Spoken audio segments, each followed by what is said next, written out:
Hey guys, Curtis here with you today. Today I'm going over these shoes. So we have a kind of a low back shoe here. Let me put this out of the way. So as far as the weight of this is pretty light.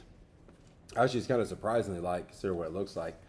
Usually when you see this type of, this much material on the bottom, you kind of deal with a little bit of heft to them. But these are relatively lightweight, so if that's an issue for you, this will definitely be a good fit. Also, not having much of a back on it, again, being a little bit lighter weight, is going to help you keep it on your foot. There is a small lip on these, not a real thick one, but just tall enough to try to basically keep your heel in there, so that way your heel is not literally falling off or falling out of the back every time you take a step. But just deep enough, put my fingers so you can see it, kind of goes up to my first knuckle basically. Just kind of give you a rough idea of how deep this is. But again, it's pretty lightweight. Bottom of it, good standard rubber grip here. There's no big thick divots in.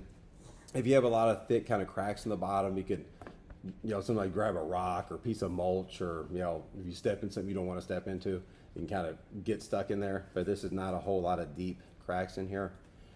You see on the topping, or the top, it's almost like a netted material. And this is relatively soft, kind of a fabric material here. Then when you go into this one, that feels more like leather. I don't think these are actually leather, but it kind of feels like that.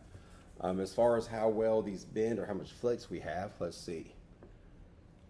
So it definitely can flex. So you can see there, I'm able to fold it up here if I really want to. But again, this does have a pretty thick bottom, so that's not real easy to flex. So if you're looking to run in these, which I assume you're probably not with the back, it may not be the best fit for running. But as far as being a comfortable shoe, it definitely seems to get the job done. Again, very lightweight. Again, just enough back to make sure your foot doesn't slide around too much. But definitely something I would recommend. There's one more shot of it, guys, before we go.